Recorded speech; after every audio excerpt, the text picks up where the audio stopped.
Welcome to Make a Path Presents. My name is Ronnie Hayes, and today, let's talk The Walking Dead and how much death is coming.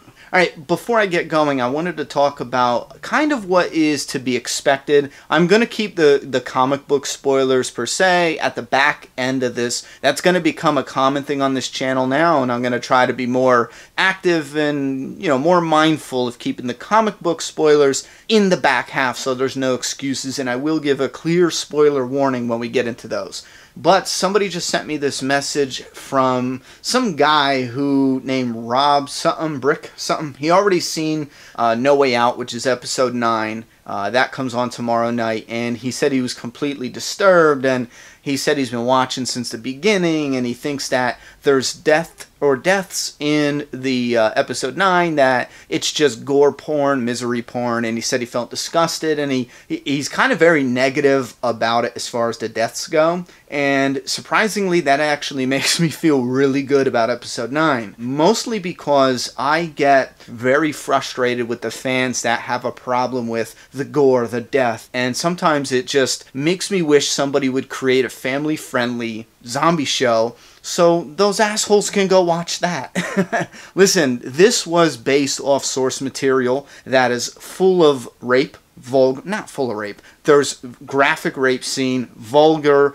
it's bloody, it's gory, it's depressing. There's people's lives that are just full of misery and gore and just nastiness, because that would be a realistic life in a zombie apocalypse. And I feel like sometimes in America we get so pampered, with our first world issues, that when a TV show comes along that just punches us right in the guts with realism, blood, and gore, and in some countries that's how they live their lives, we again go on Twitter or talk with our friends or post blogs about how disgusted we are. And I'm sorry I'm acting like a dick about it. It's just, the other day I was listening to this true story of somebody who was affected by, our occupation in Iraq, and they were talking about how this mother got blown up, and the child was asking the mother, and I don't know if there was any family around, I don't know what happened to the child, but the child was asking the mother's decapitated head, what happened, what's wrong, I don't know, why aren't you getting up, mommy, what's wrong with you? That's a horrific story, and being a father, that was disturbing to hear. I almost couldn't hear anymore, but I had to just keep listening, because I didn't want to be one of those people who were like, oh, that's too real. That, I can't listen to it because it's too real. That actually motivated me to take a deeper look into politics and certain things we're doing. But why that translates onto the screen is because it feels like sometimes we get a little too much realism in gore, and that was a gory graphic thing. It feels like we get that. And there's that group of people who say, ooh, you know what, ripping apart Noah, was completely fine, but this crosses the line. It's a zombie story. Zombie stories were bred out of how shocking, they could rip apart somebody. I mean, come on, that was one of the main staples of a good zombie show back in the day when zombie shows were, new and fresh, was how they could rip someone apart, how graphic with the practical effects they can do it, and if you didn't have that, it wasn't a zombie show. And that's why there's so many people, in my opinion, who don't like Fear the Walking Dead, because it doesn't have a lot of zombies. They find the characters are not likable, and if they did slap a ton of zombies in there and the characters had to survive that, I guarantee there would be a lot more people standing up. Anyhow, what I'm trying to say is there was a death coming up from the comic book in No Way Out that I said they need to do it because it shows a certain thing. We'll talk about that after they show it, because I don't know if that's the death he's talking about or if he's talking about another one. But something I want to make very clear on this channel is I support the deaths. Michonne is one of my favorite characters. Rick is one of my other all-time favorite characters. I love Glenn. I love Maggie. Carol's even up there. She kicks ass. But I am looking forward to having the feeling of my guts being ripped out, watching these characters I love die. Because that's why I'm invested into this show. It's for the emotions. It's because something that's fake, something that's pretend, something that's make-believe, actually makes me feel things. Even if it's not a positive thing, it still moves my emotions in a way, and for me, the ultimate outcome is always positive. If I watch a death where I'm just like, oh, I didn't want Shane to die, even though he was crossing the line a little bit, and I love the actor, John Bernthal, he's great, and he's in Punisher on Netflix, Daredevil Season 2, awesome, so proud of him, so happy for that's playing out like that. Anyway, I don't want to see these characters die, but it touched me in an emotional way, and in the end, for me, it's positive. Even if Michonne gets ripped apart, which that would probably be the only character where I would cry on this show. I love Michonne. I welcome it. I welcome all the deaths in The Walking Dead, except for ones that will damage the story. Again, you guys know I say it all the time. Right now,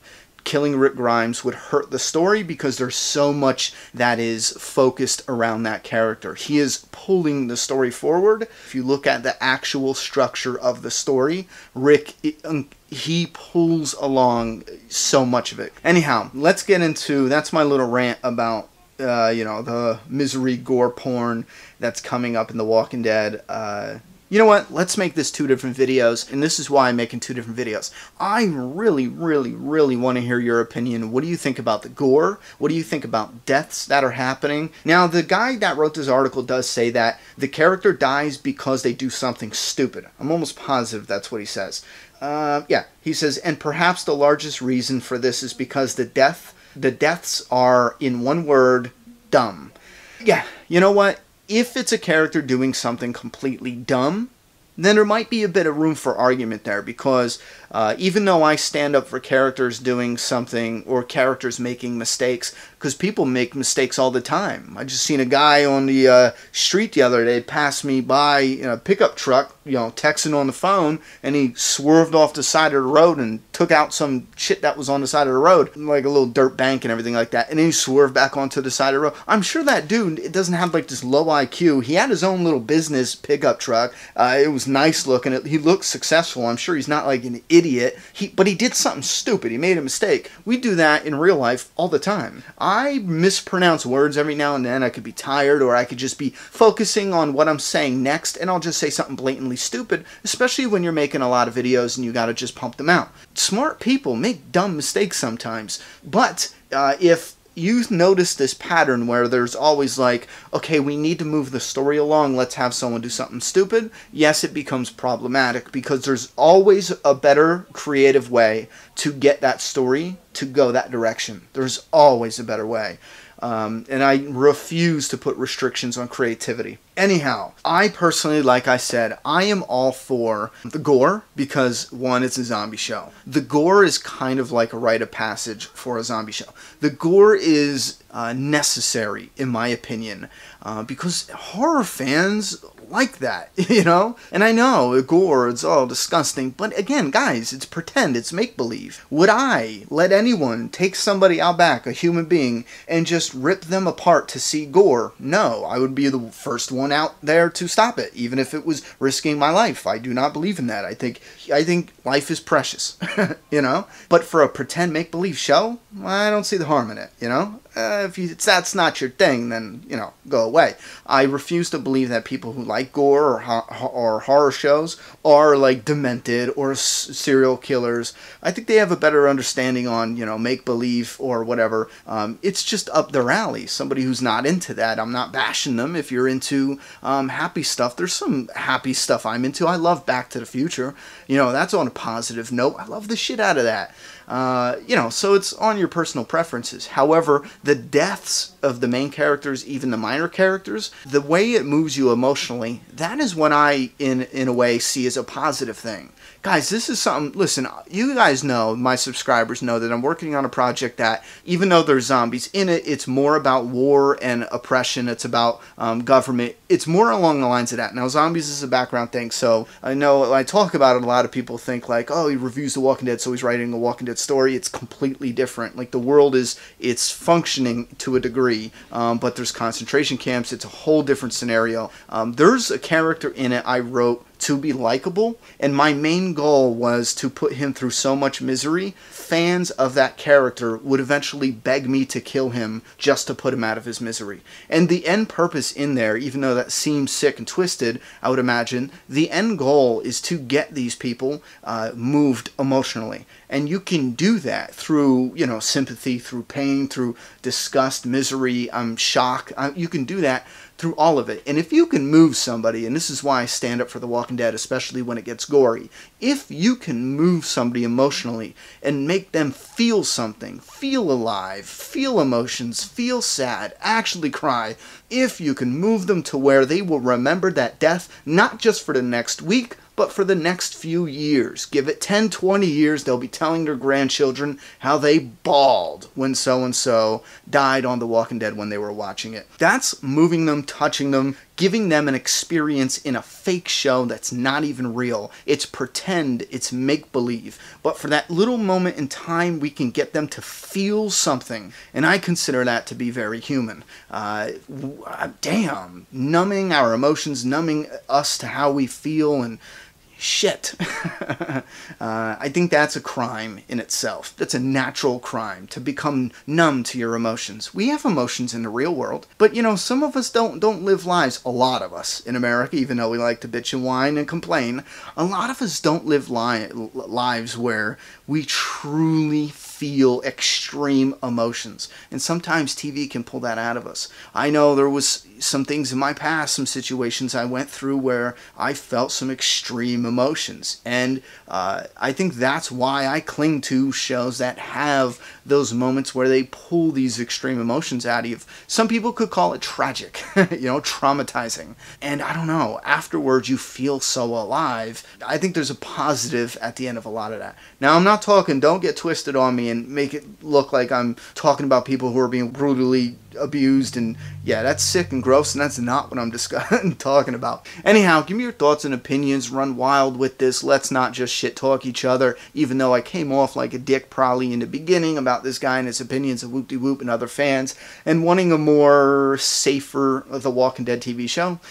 Give us your thoughts and opinions on this, and again, run wild.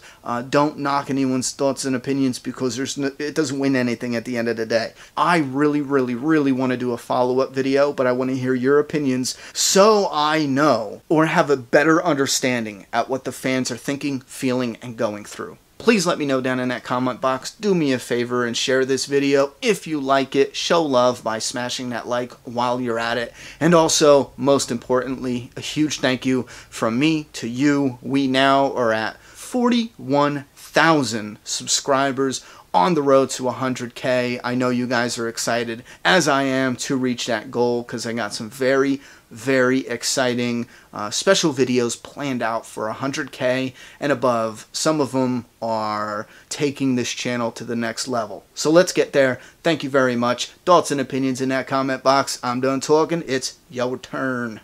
I said that fucked up. It's your turn. Subscribe now.